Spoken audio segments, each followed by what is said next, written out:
अभी जो पाकिस्तान ने बोला है और पाकिस्तान के सेना के प्रवक्ता, इन्होंने तो हद पार कर दी है। इतनी बड़ी बेइज्जती इस वक्त तो सोशल मीडिया से लेकर मीडिया तक में जोर चर्चे चल रहे हैं। वहीं दूसरी तरफ डॉक्टर एस जयशंकर ने यूरोप से पाकिस्तान को लेकर क्या बोला है, जानेंगे। वहीं पाकिस्तान की मीडिया भारत से क्या गुहार लगा रही है और इन सब के बीच में अजरबैजान ने क्यों कहा हम सेना नहीं भेजेंगे। जियोपॉलिटिक्स में बहुत कुछ चल रहा है। हमेशा की तरह वर्ल्ड मिरर के इस एपिसोड में जानने को मिलेगा बहुत कुछ। आइए जानते हैं इन खबरों को विस्तार से। स्क्रीन पर एक ट्वीट देख रहे हैं, सिद्धांत सिब्बल इनका ट्वीट है। इन्होंने एक पाकिस्तान के न्यूज़पेपर को लेकर एक ट्वीट किया और इन्होंने कहा कि ऐसा होना चाहिए कि भारत और पाकिस्तान के बीच में एक और एग्रीमेंट होना चाहिए और वो एग्रीमेंट ये होना चाहिए कि भारत और पाकिस्तान एक दूसरे के क्रिटिकल इंफ्रास्ट्रक्चर पर हमला नहीं करेंगे। मतलब ये कि भारत ने जो 11 बेस पर धमाका किया है उसका असर यहाँ पर दिख रहा है। अब ये सोच रहे हैं कि अगर इस तरीके का एग्रीमेंट साइन हो जाता है, क्रिटिकल इंफ्रास्ट्रक्चर होते क्या हैं, ऐसी ही जगह बेस हो गए, पोर्ट हो गया, तो ये अब डर देखने को मिल रहा है। लेकिन ये डर क्यों है ऐसा, आपको बता दूं, चाइना के रडार और चाइना के डिफेंस सिस्टम, इन दो चीजों पर दो देश बहुत ज्यादा निर्भर थे। एक वेनेजुएला निर्भर था और एक पाकिस्तान निर्भर था। भारत ने पाकिस्तान में जो चाइना के रडार और चाइना के डिफेंस सिस्टम की हालत, और अमेरिका ने वेनेजुएला में चाइना के डिफेंस सिस्टम की जो हालत की,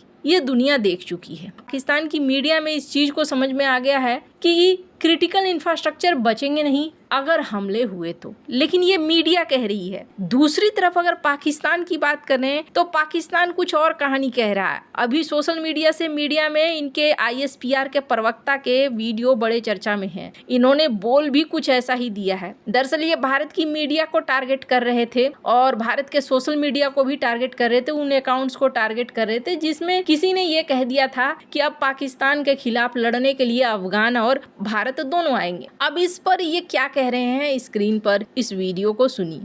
दाएं से आना है, बाएं से आना है, ऊपर से आना है, नीचे से आना है, इकट्ठे आना है, किसी के साथ आना है। एक बार मजा ना करा दिया ना तो पैसे वापस। पहली बात तो ये कहना कुछ और चाह रहे थे, कह कुछ और दिया। और दूसरी बात ये थोड़ा सा भी प्रोफेशनल नहीं है। मीडिया में कई तरह की बातें छपती हैं, कई तरह की बातें होती हैं। कुछ ऐसे भी अकाउंट्स होते हैं जो व्यूज के लिए कुछ भी छापते हैं या कुछ भी बोल देते हैं, या कुछ होती है अभिव्यक्ति की स्वतंत्रता। ऐसे में किसी सभ्य देश का सेना का प्रवक्ता आए और हर उस मीडिया के बातचीत को कट करे, ये थोड़ा अजीब लगता है। और दूसरी बड़ी बात, पाकिस्तान के ISPR के प्रवक्ता की लैंग्वेज कैसी है। सेना तो एक ऐसी चीज होती है जिनको शुरू से डिसिप्लिन सिखाया जाता है, अनुशासन सिखाया जाता है, और जब ये पेश आते हैं बड़े बेहतरीन तरीके से पेश आते हैं। आप अपने वायुसेना चीफ को देख लो या फिर आर्मी चीफ को देख लो, उनकी बातचीत करने की शैली, या भारत के प्रवक्ताओं को देख लो, उनकी बातचीत करने की शैली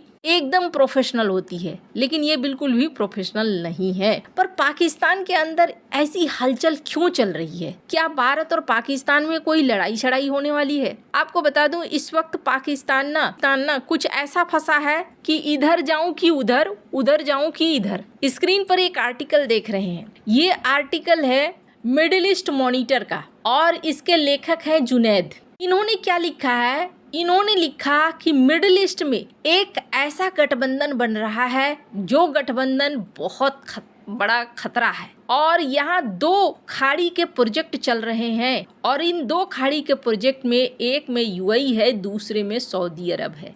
इन्होंने UAE को कहा कि UAE वो है जो इस जगह को बनाना चाहता है अस्थिर, और उसके लिए वो इजराइल की मदद से आगे बढ़ रहा है। अभी हाल में ये चर्चा खूब हुई थी कि UAE और इजराइल एक साथ आ रहे हैं। वहीं सऊदी अरब को लेकर इन्होंने कहा कि सऊदी अरब ईरान के ऊपर एक्शन ले रहा है, यमन के ऊपर एक्शन ले रहा है, और यहाँ पर पाकिस्तान को लेकर इन्होंने कहा कि पाकिस्तान की अगर बात करें तो पाकिस्तान इस वक्त पर्दे के पीछे UAE और इजराइल के साथ खड़ा है। पाकिस्तान का नेतृत्व उस काबिल नहीं है इस वक्त कि इस तरीके का फैसला ले सके जो मिडिल ईस्ट के हित में हो या जिसमें दिखे कि रीढ़ की हड्डी है। वहीं दूसरी तरफ ये बहुत सारी बातें कहते हैं, ये कहते हैं कि पाकिस्तान अब जायोनिज्म के यूनिफॉर्म और सूट में आ गया है। कहने का अर्थ ये है कि ये अब इजराइल की बात सुनने लगा है। वेनेजुएला का जो कांड हुआ है उसमें अब नकाब उतरकर सामने आ गए हैं देशों के।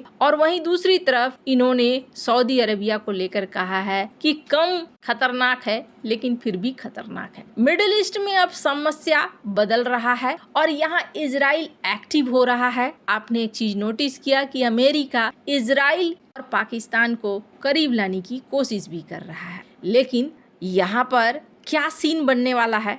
एक मैप देख रहे हैं आप। इस मैप में आपको ग्रीन और रेड इलाके दिख रहे हैं और कुछ येलो इलाके दिख रहे हैं। कहा जा रहा है कि अमेरिका चाहता है ब्लू वाले जितने इलाके हो वो अमेरिका का ब्लॉक, जैसे कि इसमें कनाडा, ग्रीनलैंड, लैटिन अमेरिका के देश हों, उसके अलावे भारत भी हो, यूरोप भी हो। वहीं चाइना चाहता है कि चाइना का अपना ब्लॉक हो और इस ब्लॉक में पाकिस्तान भी हो, अफ्रीका के कई सारे देश हों। तो यहाँ प्रभाव बढ़ाने की बात चल रही है। और इस बीच ये भी देखने को मिल रहा है कि पाकिस्तान क्या अमेरिका के प्रभाव में जाएगा या चाइना के प्रभाव में जाएगा, यहाँ थोड़ी बात अटकी हुई है। और इस बीच अजरबैजान की अगर बात करें तो अजरबैजान ने खुल्लम खुल्ला कहा कि नहीं, हम गाजा में अपनी सेना नहीं भेजेंगे। गाजा में भेजने से हम झूठ मूठ की अपने सैनिकों की मौत नहीं लेना चाहते हैं। हमें फिलिस्तीन के मामले में ठीक है, हमारे अंदर सहानुभूति है, लेकिन हम यहाँ नहीं भेजना चाहते हैं। पर पाकिस्तान क्या है, पाकिस्तान यहाँ भेजने को उतावला है कि हम भेजना चाहते हैं, यानी वो अमेरिका के खेमे में घुसना चाहता है। अब इसी बीच यूरोप में बैठे डॉक्टर एस जयशंकर ने पाकिस्तान को लेकर एक बयान दिया है। स्क्रीन पर इस बयान को सुनिए। So I think we have to take that in our stride. There are some exceptions. I mean, for us, the relationship with Pakistan is exceptional, because if you look at the world, I mean, forget for a moment this is our region. Show me in the world in this day and age any country which actually has pursued the kind of policies which Pakistan has against its neighbor.